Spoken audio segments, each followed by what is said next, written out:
Bataqlığın sirləri qədim Azərbaycanın mavi səmasının, dağların və meşələrin sükunətinin, habelə illərin ağırlığını üzündə daşıyan kəndlərin izlərini daşıyan torpaqlarında Nəfsabad adlı kiçik bir kənd yerləşirdi. Bu kənd həm təbiətin sonsuz gözəlliyini, həm də insan ruhunun dərin sirlərini özündə cəmləşdirirdi. Kəndin şimalında geniş bataqlıq sahəsi uzanırdı. Burada suyun, çürümüş yarpaqların və qoxulu torpağın əbədi ahəngi insanı həm qorxudur, həm də bənzərsiz bir ilham mənbəyi olurdu. Hər səhər günəşin qızılı şüaları bataqlığın nəmli, tünd rəngli sularına düşəndə, orada yaşayan insanlar sanki həyatın sirli sirlərinə doğru bir pəncərə açmış olardı. Nəfsabadın dar daş yolları, köhnə divarları və tıxaclı dar küçələri, ataların izlərini daşıyan köhnə evlər, həmçinin bataqlığın qoxusu ilə qarışan çayqaya manzarası Tolstoyun romanlarındakı kimi dərin, mənalı və hüzur dolu görüntülərə malik idi. Kəndin sakinləri sadə və dürüst insanlardı. Onların hər biri həyatın çətinliklərini və sevinclərinin, acılarını və ümidlərini öz qəlbində daşıyır, keçmişin dərslərindən gələcəyin ümidlərini öyrənirdilər. Bu insanlardan biri də Hacı Yusif oğlu Cavid idi. Cavid, uşaqlıqdan bəri bataqlığın və kəndin sirlərini, habelə atalarının nağıllarını dinləyərək böyümüşdü. Atası, ağır yaşa gəlib də, hələ də sakit və müdrik səsini qoruya bilən Hacı Yusif, hər axşam ocağın qarşısında toplanan ailə üzvlərinə həyat, acı ilə şirin, kədər ilə sevincin iç-içə keçdiyi böyük bir roman kimidir, hər fəlakət və hər ümid, qəlbin dərinliyində yeni bir işıq doğurur, deyə danışardı. Cavid də atası sözlərində Nəfsabadın dərin ənənələrində və bataqlığın sirli gözəlliyində həyatın mənasını tapmağa çalışırdı. Onun ürəyi həmişə bu torpaqda, hər daşda və hər bitkidə gizlənmiş hekayələri, ömrün sirlərini axtarırdı. O, tez-tez bataqlığın kənarına gedər, oradakı sərinlik və nəmlik içində qədim ağacların kölgəsində dayanaraq keçmişin və gələcəyin sirlərini düşünərdi. Bataqlıq hər baxışda həm qorxu, həm də ümid bəxş edirdi, sanki orada həyatın ən gizli dərsləri yazılmışdı. Bir bahar səhəri Nəfsabadın təravətli havası və quşların nəğmələri arasında Cavid təsərrüfatın yanında işləyərkən gözləri bataqlığın kənarına doğru yönəldi. Orada suya batmış dar yolda nazlı addımlarla irəliləyən incə və zərif bir qız diqqətini cəlb etdi. Qızın adı Leyla idi. Leylanın saçları təravətli çiçəklərin rənglərini xatırladır, gözləri isə bataqlığın sərin, dərin sularındakı sirləri əks etdirirdi.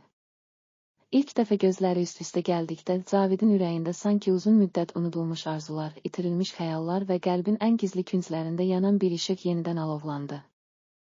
Leyla Nəfsabadın ən gözəl qadınlarından biri idi. O, yalnız fiziki gözəlliyi ilə deyil, həm də dərin düşüncələri, mərhəmətli davranışları və təbiətə olan həssas münasibəti ilə seçilirdi. Onun gülümsəməsi bataqlığın sularında əks olunan günəş şüaları kimi parlaq, ürəklərə səmimi ümid bəxş edirdi.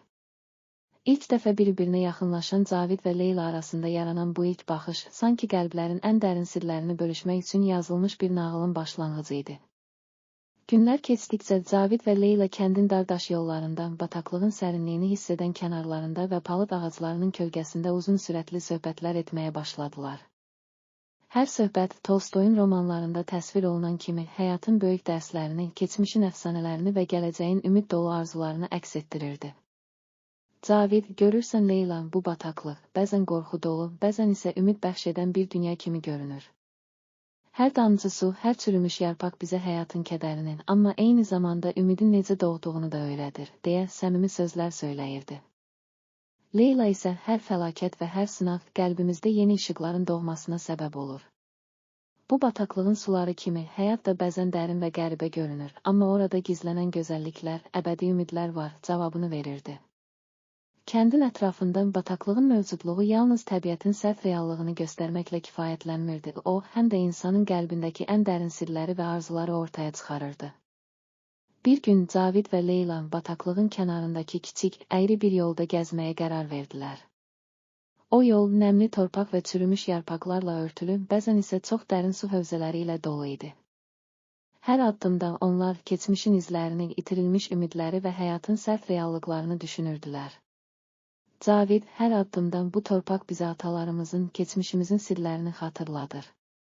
Hər çətinlik bizim qəlbimizdə yeni ümidlərə yol açır, deyə düşüncələrini dilə gətirirdi.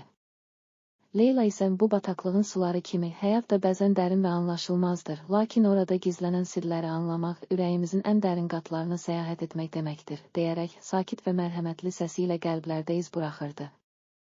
Bataqlıq sahəsində keçirdikləri bu səyahət onların arasında dərin və sarsılmaz bir əlaqənin yaranmasına səbəb oldu.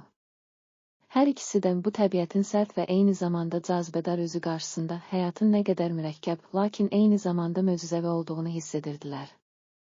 O gün bataqlığın sərin suları onların gözlərindəki dərin ümidləri və ürəklərində yanan eşqi əks etdirirdi. Hər kəs Cavidin və Leylanın bu səyahətindən ilham alır, öz qəlblərindəki gizli arzuları və ümidləri yenidən kəşf edirdi. Kənddə hər şey sanki təbiətin və insan qəlbinin bir-birinə qarışdığı böyük bir roman kimi davam edirdi.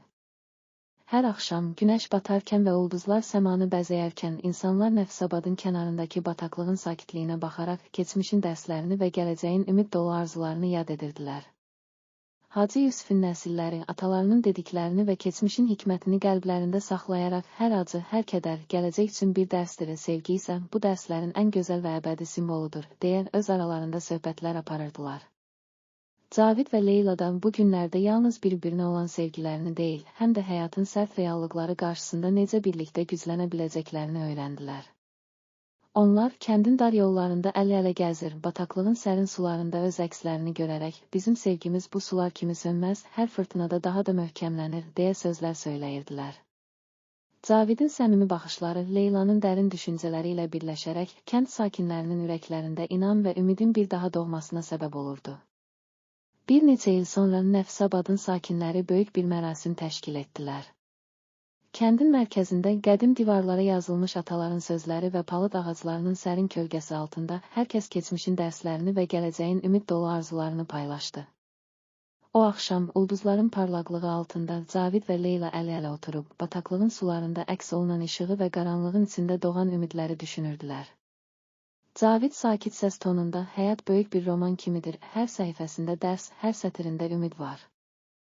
Biz bu romanı sevgi və mərhəmətlə yazırıq, deyərkən Leylanın gözlərindəki parlaq işıq onların gələcək üçün sarsılmaz inamını əks etdirirdi. Leyla isə hər birimiz bu bataqlığın dərin sirlərində gizlənən dəyərli dərsləri qəlbimizdə daşıyırıq. Hər itki, hər acı, gələcək üçün yeni ümidlər doğurur, cavabını verirdi.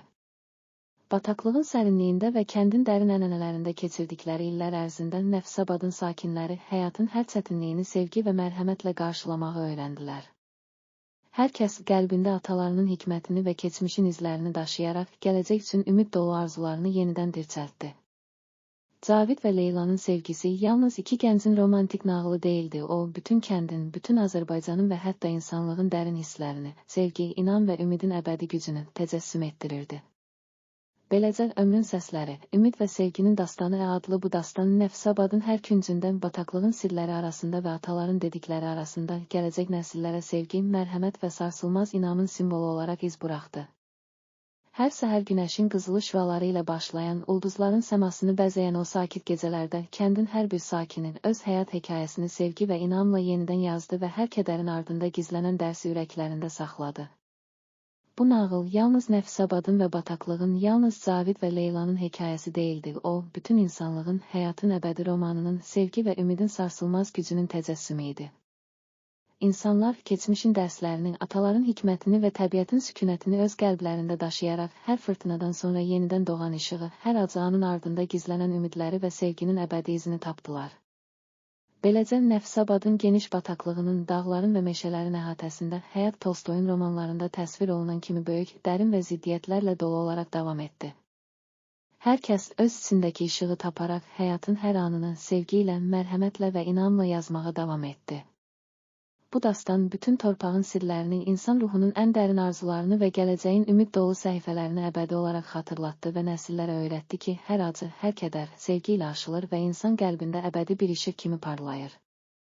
Beləliklə, Bataqlığın Sirləri adlı bu nağıl Nəfsabadın, ataların, təbiətin və insanın dərin sirlərinin birləşdiyi, sevgi və ümidin ölməz dastanına çevrildi. Hər kəs bu nağıldan ilham alaraq öz həyat hekayəsini yazdı və gələcəyə inamla baxdı, çünki bilirdilər ki, həyat hər çətinliyin ardında yeni ümidlər doğuran, qəlbdə əbədi işığın parladığı böyük bir roman idi.